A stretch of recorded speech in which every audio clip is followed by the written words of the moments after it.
Hey.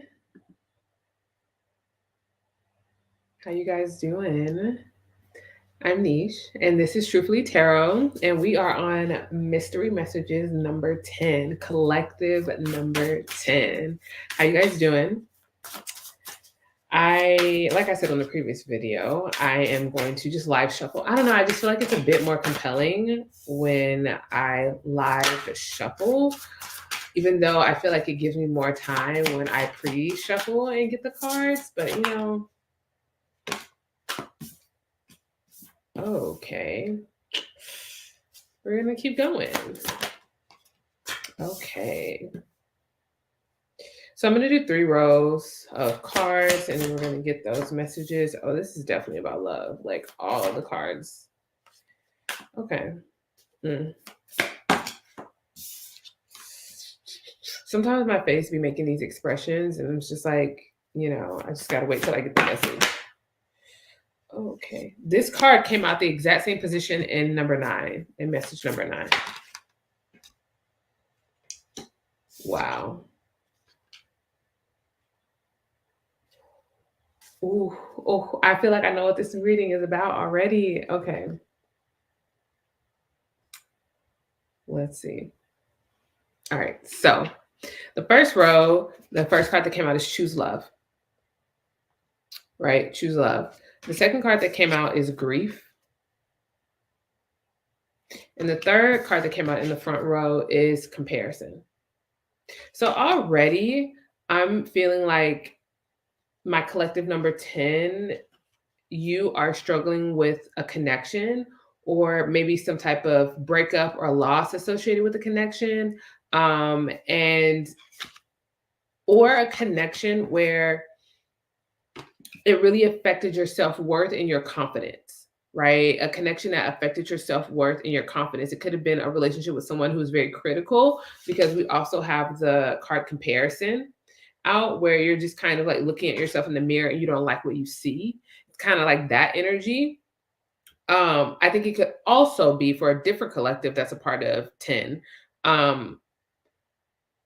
You could just be in a space of just like sadness or reflection that is causing grief around the state of your love life, or around the state of like your how you feel about your love life, where you are with your love life, and how you feel about yourself in relationship to your love life, right? Because we have Choose Love, and it's like it appears to be someone that is, on the dating apps, and then we have Comparison. And so it could be like your experience in dating has made you not feel great about yourself, or like how you're engaging in romantic relationships, or how you're engaging with people is like you don't feel great about.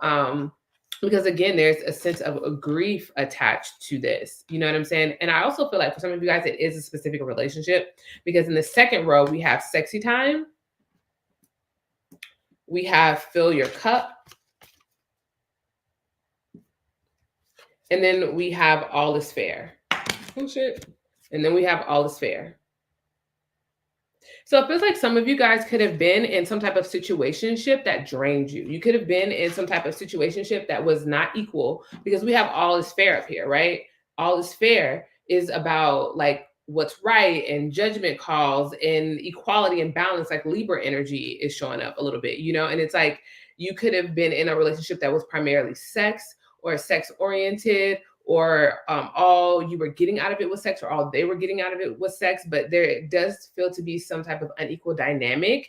And because Fill Your Cup is here, like there's a need to pour into yourself, pour back into you, pour back into how you feel. Like it's a need to really give more to yourself, because like it feels like this relationship could have affected your self-worth or your confidence, or like your sense of self, and you could not be in contact with this person, or it could be over between you guys, because grief is here. So it's like it could feel like it's like this double-edged sword. It's like on the one hand, this partner could have been really critical. They could have been not good for your mental health. It could have been not good for you emotionally. But because there was some type of tie there, now that things are over, or you guys aren't talking, or there's like a pause or a space, there's like this sadness, but also like this person didn't make you feel good about yourself, if this is a collective that it applies to. So it's like there's a lot of mixed feelings and a lot of mixed emotions and like a sense of not knowing what to do and how to move forward. But look what we got at the bottom. Divine timing. We got divine timing, and then we have burdens, and then we have shadow work.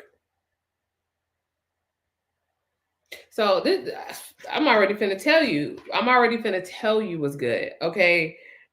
It feels like what fill your cup in the second row and shadow work and burdens. It's like there is this need for you to, like, one, it's appropriate to grieve a loss of any sort. Of any sort. And grief is not linear. The feeling of loss is not linear. Emotions of sadness, like emotions are not linear. They're not logical by nature. You know what I'm saying? So, like, no matter how mixed the relationship may feel, meaning there was good things present, but really bad things present as well. Like, I don't want you to feel bad for missing someone that wasn't good for you. You know what I'm saying? Like, or someone that affected your self-worth or self-confidence or whatever. Like, I don't want you to feel bad for missing them, but like there is a need to kind of do some introspection around why you were in that relationship, why things happened the way that they happened, and like what it looks like for you to heal from this relationship and this dynamic. You know what I mean? Because we got choose love as in the first row, and then you have to fill your cup in the second row. So it's like you could have chosen to love this other person at the detriment of yourself in some way. And so it just feels like the cards are saying fill your own cup, give yourself the things that you need. Because this person, it wasn't fair. Like whatever type of dynamic, it wasn't equal. It wasn't fair. And it's like this connection could be currently very burdensome for you. For some of you guys, it could have been a past connection that you're still not over. But with divine timing here,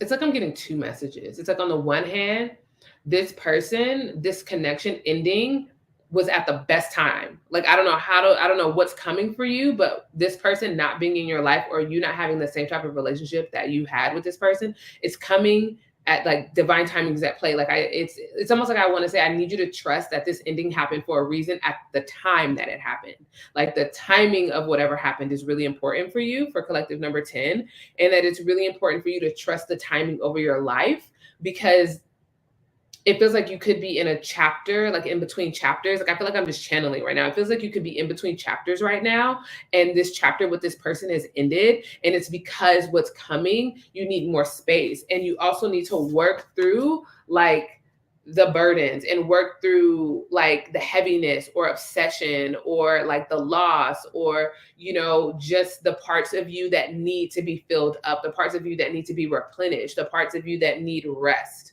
Right? Because it feels like with choose love in the first row, there could be a temptation to like jump back on the apps or jump back on dating or get somebody as like a placeholder, right? I feel like that temptation is there, especially with sexy time also coming out in the same row. Like it could be a temptation to fill the void with sex, but I feel like that is gonna that's gonna affect this comparison energy, because comparison came out in the first row. Like I feel like if you were to try to do that, like I feel like it's gonna damage your sense of self a little bit more, because like you need to heal what allowed you to entertain a partner that would affect your self-esteem the way that they did. Like, and this may be a bit controversial. Like at the end of the day, when we enter into connections and we choose to stay in connections that ultimately they end up not being good for us, like we have to interrogate why we entertained it or what in us allowed it to happen. Like no matter what kind of lesson it was, right? Like there does need to be a sense of like reflection here so that you don't inadvertently end up with the same lesson in a different body. I feel like that happens to a lot of people where you get the same fucking lesson in a different fucking body and it gets like fucking old. Like, you know what I'm saying? And I feel like shadow work and burdens and grief is here. All of this like heavy energy around relationships is here so that you can break a cycle, especially with 999 with the comparison card. 999 being on here. I don't know if you can see it, if it's clear, but nines are about breaking cycles, right? Nines are, it's a little heart, and then it's like 999. And this is about breaking cycles, right? You could be obsessively daydreaming about this person, or like daydreaming about an opportunity to like build a new life with them as well. I ain't got nothing to say about that because a bitch is working through that energy herself. You know what I'm saying? But I do think that, like, with the shadow work here is an invitation to lighten your load when it comes to this connection. It's an invitation to work through your own personal cycle so you don't end up in these situations again. Because law of attraction is on the all is fair card, right? We got all is fair here. And it's like an imbalance, right? With the scales. It's like, I don't want you to keep being in connections, if this applies to you, where there's some type of inequality, some type of like power dynamic that exists that puts you in a position where you're not in a position of power. And it's like, I don't know, whether that's emotionally, financially, whatever that is, like, I just feel like spirit is wanting you to break a cycle. And whatever is happening between this connection that this is about is an opportunity to break a cycle. Because I feel like in divine timing, you're going to get the relationship that you want. Divine timing came out in the last row. Like, you're going to get the connection that you want. You're going to get the relationship that you want. But you also have to be in a space where you can receive that.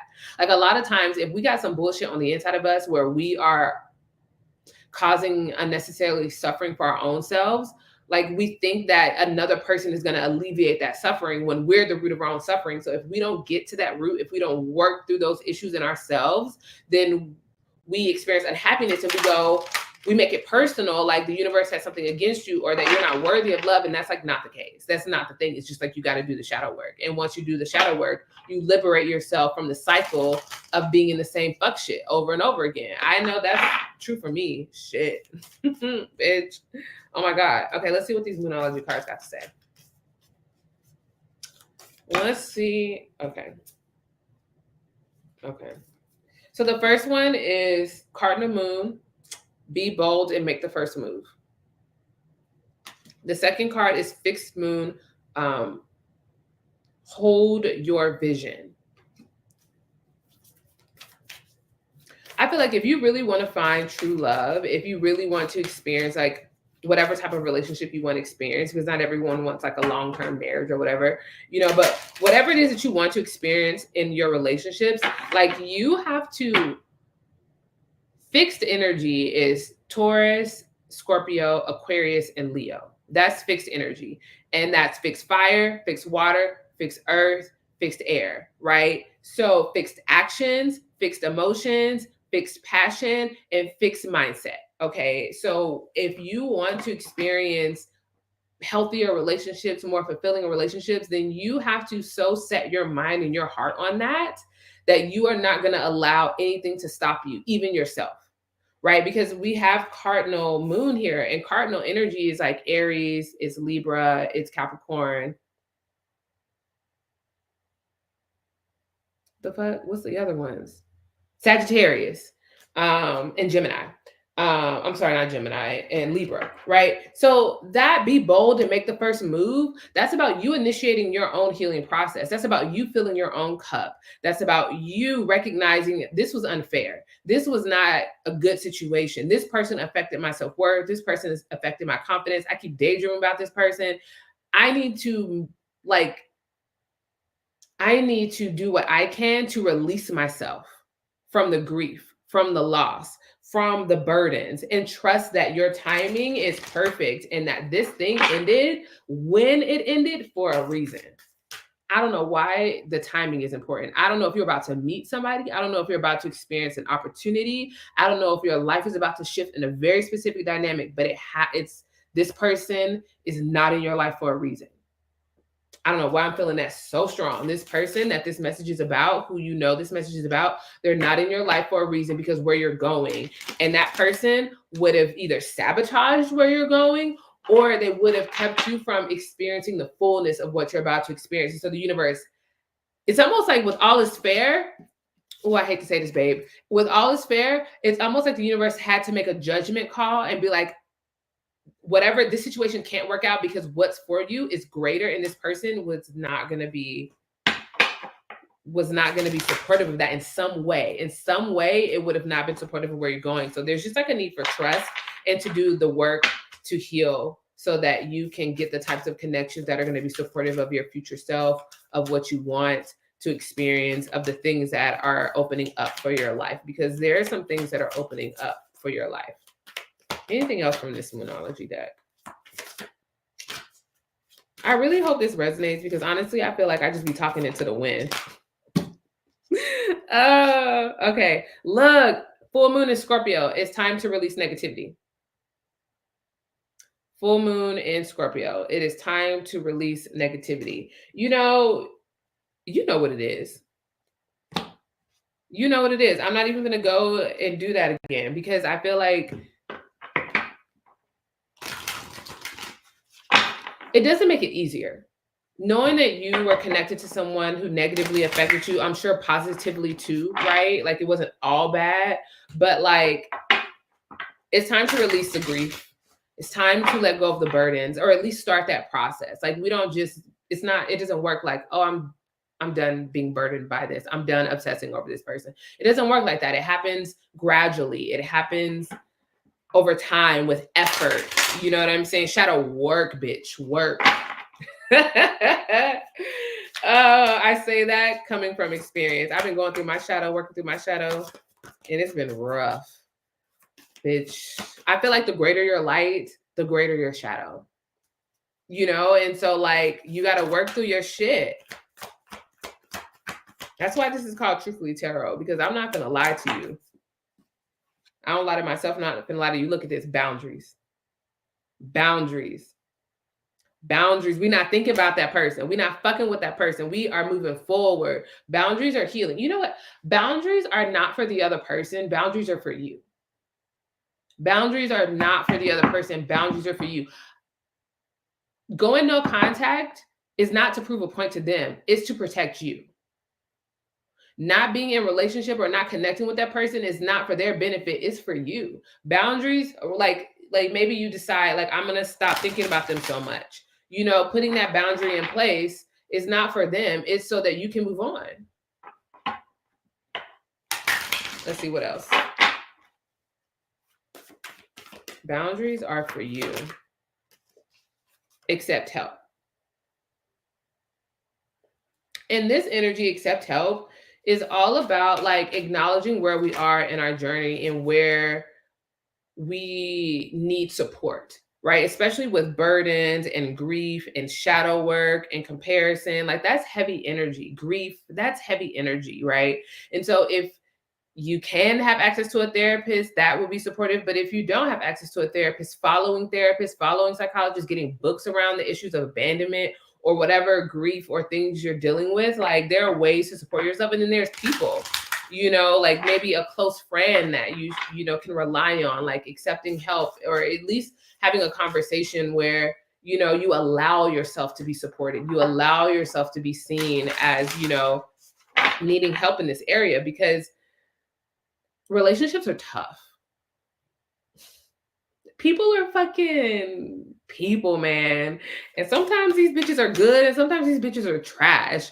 And sometimes that can leave an impact both positively and negatively. Like people can have a residue in our energy and in our soul and in our life experience. And so sometimes we need someone else to bounce that energy off of. Sometimes we need someone else to just like vent to, you know, a safe person. Sometimes we need that person that we can heal through, you know, because in the same way we get wounded in connection, we also heal in connection. Anything else for collective 10? Forgiveness. Bitch, I love and hate this card, because for the past like couple weeks, because I just bought this deck. And for the past couple of weeks, I've been pulling cards. And almost every time I pull cards, forgiveness comes out. Now, mind you, this year I've had some people do me fucking dirty, bitch. Do me fucking dog down in the fucking ditch dirty this year. I've had people who I thought were my friends when I was going through the worst time in my life, not even send a fucking text message, bitch. Oh, I've had reason to not forgive this year. And so whenever this card comes out, forgiveness, I'm always like, they don't deserve shit from me, let alone forgiveness. But forgiveness is also about freeing yourself. You forgive when you're ready to move past the situation. You hold on to what happened when you are still angry and wounded and connected to it. You forgive not because they deserve it, but because you're ready to move on and you're ready to let go. That's real talk. Forgiveness is not about the other person, just like boundaries are not about the other person. Forgiveness is about when you get to the point where you're ready to forgive a person or a situation, you're really ready to let that shit go. And if you're not at that space, that's also okay. You know, that's also okay. Because I think forgiveness is a process, and I don't think it happens once. I can't tell you how many times I sat in my little Tesla driving, tears running down my eyes, talking about something, I forgive, bitch, so many times. This shit is real. I just want to relate. You know what I'm saying? I'm trying to be real because I never read from this place of not recognizing like the experiences that I had. You know, this is, I think this is real, so anyway, Collective 10, I think that that's it, honestly. I think that that's the message I got for you is that like, accept help where you need it. Embrace forgiveness, even though forgiveness is a process, knowing that it's not about that person, but it's about you liberating your own heart, having boundaries around connections and moving forward so that you can have equal relationships, releasing negativity associated with the situation. If you want true love, if you want healthy relationships, holding on to that and being a proactive participant in your healing journey. All right, Collective 10, I hope this relates. Let me know. I'll see you guys. Peace out.